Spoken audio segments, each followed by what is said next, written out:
नमस्कार दोस्तों, राधे राधे, जय श्री कृष्णा।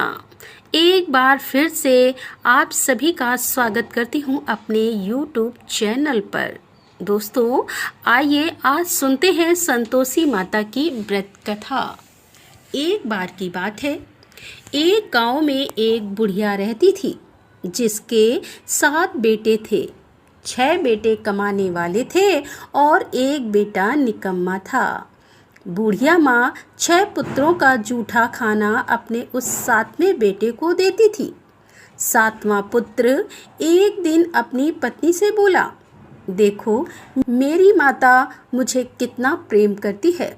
वो बोली, क्यों नहीं, सबका जूठा बचा हुआ खाना तुमको खिलाती है। देखा है मैंने उनका प्रेम। वो बोला, जब तक मैं अपनी माँ को ऐसा करते हुए अपनी आँखों से नहीं देख लूँगा, मैं यह नहीं मान सकता। उसकी पत्नी ने हंसकर कहा, देख लोगे तब तो मानोगे ना। कुछ दिन बाद एक बड़ा त्योहार आया। घर में कई प्रकार के भोजन और चूरमे के लड्डू बने। वह अपनी पत्नी की बात को जांचने के लिए सिर दर्द का बहाना बनाकर पतला सा कपड़ा सिर पर ओढ़कर रसोई में जाकर सो गया और कपड़े में से सब देखता रहा। उसके 6 भाई भोजन करने आए। उसने देखा कि उसकी माँ ने उनके लिए सुंदर सुंदर आसन बिछाए, 7 प्रकार की रसोई परोसी और आग्रह करके उन्हें भोजन कराती रही। 6 भाई भोजन कर उठ गए तब उसकी माँ ने उन थालियों में से लड्डुओं के टुकड़ों को उठाया और उनका एक लड्डू बना दिया। जूठन साफ करके माँ ने उसको पुकारा, उठ बेटा उठ, तेरे भाइयों ने भोजन कर लिया है, तू भी उठकर भोजन कर ले। उसने अपनी माँ को ऐसा करते हुए देख लिया। उसने अपनी माँ से कहा, माँ मुझे भोजन नहीं करना, अब मैं परदेश जा रहा हूँ। उसकी माँ ने कहा, कल जाना हो तो आज ही चला जा। वह बोला, हाँ हाँ जा रहा हूँ। यह कहकर वह अपने घर से निकल गया। चलते समय उसे अपनी पत्नी की याद आई। उसकी पत्नी गौशाला में कंडे थाप रही थी। वह वहां जाकर बोला, मेरे पास तो कुछ नहीं है, यह एक अंगूठी है, इसे ले लो और मुझे अपनी कोई निशानी दे दे। वह बोली कि मेरे पास क्या है, यह गोबर भरा हाथ है।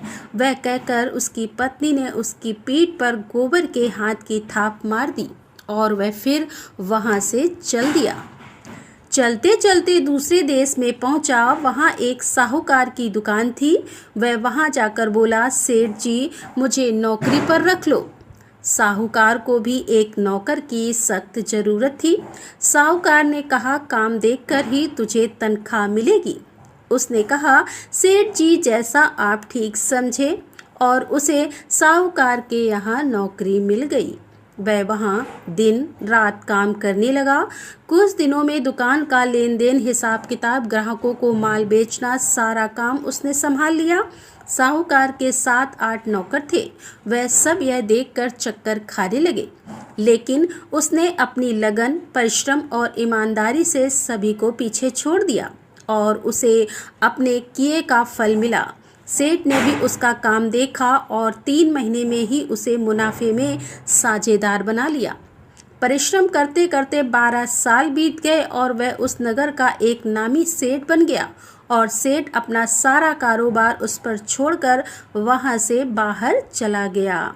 अब उधर उसकी पत्नी पर क्या बीत रही थी, वह सुनते हैं कि सास ससुर उसे दुख देने लगे। घर का सारा काम करवाकर उसे लकड़ी लेने जंगल भी भेजते थे और इसी बीच घर के आटे में जो भूसी निकलती उसकी रोटी बनाकर रख दी जाती और फूटे नारियल की नरेली में पानी डाल दिया जाता। इस तरह उसे खाना दिया जाता और उसके दिन इसी तरह बीत रहे थे।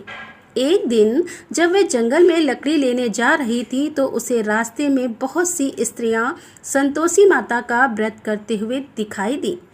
वो वहां खड़ी होकर पूछने लगी कि बहनों, तुम किस देवी का व्रत कर रही हो और इसे करने से क्या फल मिलता है? इस व्रत को करने की क्या विधि है?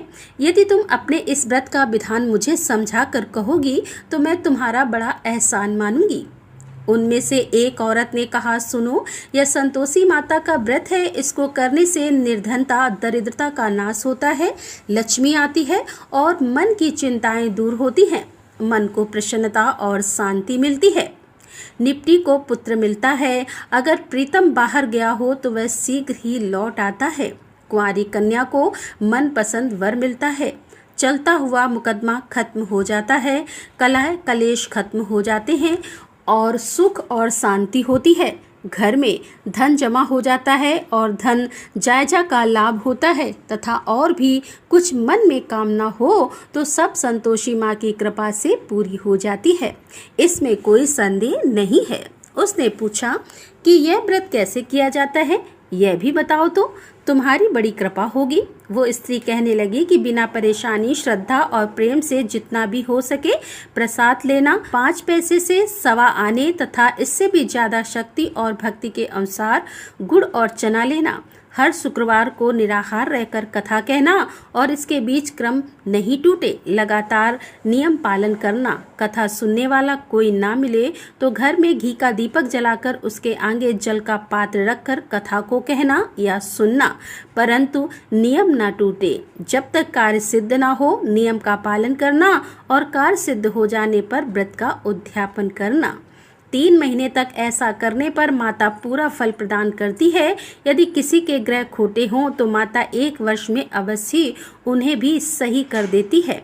कार्य सिद्ध होने पर ही उद्यापन करना, बीच में नहीं। उद्यापन में 2.5 सेर आटे का खाजा तथा इसी के अनुसार खीर तथा चने का साग बनाना, 8 बच्चों को भोजन कराना, जहाँ तक मिले देवर जेठ भाई बंधु कुटुंब के लड़के लेना, ना मिले तो रिश्तेदार और पड़ोसियों के लड़कों को बुला लेना, उन्हें भोजन कराकर अपनी शक्ति के अनुसार दक्षिणा देना, माता का नियम पूरा करना और ध्यान रखना कि उस दिन घर में कोई खटाई ना खाए। यह सारी बात सुनकर वह वहां से चली गई। रास्ते में लकड़ी के बोझ को उसने बेच दिया और उन पैसों में गुड़ और लेकर माता के व्रत की तैयारी करने के लिए आगे बढ़ी। रास्ते में संतोषी माता के मंदिर में जाकर माता के चरणों में लौटने लगी और विनती करने लगी कि माँ, मैं दीन हूँ, निपट मूर्ख हूँ, व्रत के नियम नहीं जानती, मैं बहुत दुखी हूँ। हे माता, मेरे दुख को दूर कर, मैं तेरी शरण में आई हूँ। माता रानी को उस पर दया आ गई। एक शुक्रवार बीता कि दूसरे शुक्रवार को ही उसके पति का पत्र आया और तीसरे शुक्रवार को उसका भेजा हुआ पैसा भी आ गया। यह देखकर उसकी जेठानी सब मुंह सिकोड़ने लगी। इतने दिनों बाद इतना पैसा कहाँ से आया? उनके लड़के ताने देने लगे। काकी के पास अब पत्र आने लगे हैं, रुपया आने लगा है, अब तो काकी की खातिर बढ़ेगी, अब तो काकी बुलाने से भी नहीं बोलेगी। बेचारी सरलता से कहती, भैया पत्र आए, रुपया आया तो हम सबके लिए ही अच्छा है।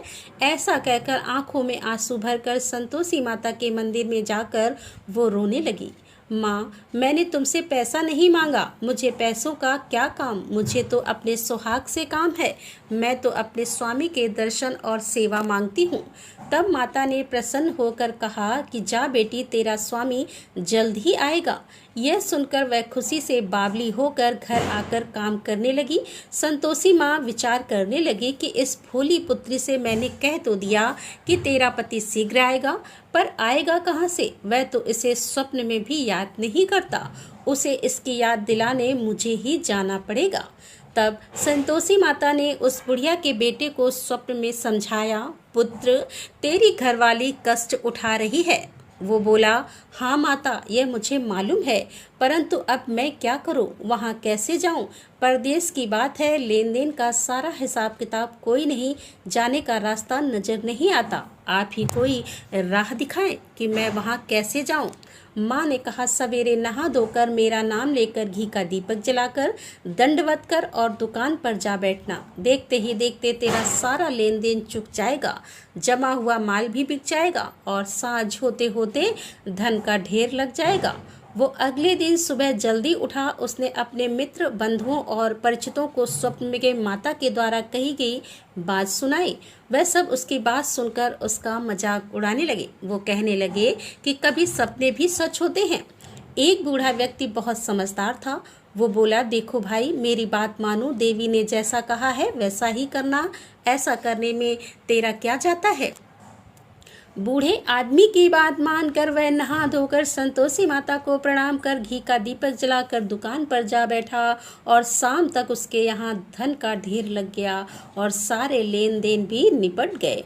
वह यह देखकर बहुत हैरान हुआ और मन में संतोषी माता का नाम लेकर प्रसन्न होकर सब काम निपटाकर वह अपने घर के लिए रवाना हुआ। उधर उसकी पत्नी जंगल में लकड़ी लेने गई। लौटते समय जब वह बहुत थक गई तो संतोषी माता के मंदिर पर विश्राम करने के लिए वह बैठ गई। यह तो उसके रोज का स्थान था। धूल उड़ती देखकर उसने माता से पूछा कि हे माता, धूल कैसे उड़ रही है। माता ने कहा, हे पुत्री, तेरा पति आ रहा है। अब तू ऐसा कर, इन लकड़ियों के 3 बोझ बना, एक नदी के किनारे रख दे, दूसरा मेरे मंदिर पर और तीसरा अपने सर पर रख ले। तेरे पति को लकड़ी का गट्ठर देखकर तुमसे मोह पैदा हो जाएगा। यह वहाँ रुकेगा, नाश्ता पानी बनाकर खाकर माँ से मिलने जाएगा। तू लकड़ी का बोझ उठाकर जाना और बीच चौक में गड्ढा डालकर 3 आवाजें जोर से लगाना। लो सासू जी, लकड़ियों का गट्ठा, लो भूसी की रोटी, 2 नारियल के खोपड़े में पानी, 2 आज कौन मेहमान आया है। संतोषी माता की बात सुनकर वह बोली, बहुत अच्छा माँ। और यह कहकर लकड़ियों के 3 बोझ एक नदी के तट पर, दूसरा माता के मंदिर में रख दिया। इतने में ही मुसाफिर वहां आ पहुंचा। सूखी लकड़ी देखकर उसको इच्छा हुई कि अब वह यहीं विश्राम कर ले और भोजन बनाकर खा पीकर अपने गांव के लिए चले।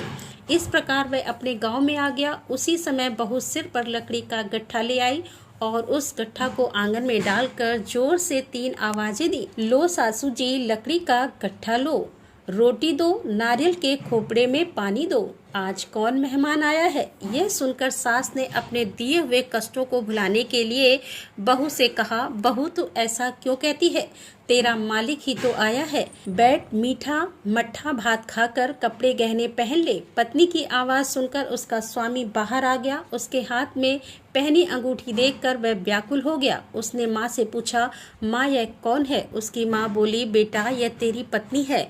आज 12 वर्ष हो गए हैं जब से तू गया है, तब से सारे गांव में जानवर की तरह भटकती फिरती है, कुछ काम काज नहीं करती, 4 समय आकर खाना खाती है और तुझे देखकर भूसे की रोटी और नारियल के खोपड़े में पानी मांगती है। वह बोला, माँ मैंने सब देख लिया है, तुम मुझे दूसरे के घर की चाबी दो, अब मैं उसी में रहूंगा। वो बोली, ठीक है बेटा, जैसी तेरी मर्जी। उसने दूसरे घर को खोलकर सारा सामान जमाया। एक ही दिन में वहां राजा के महल जैसा ठाट बाट बन गया।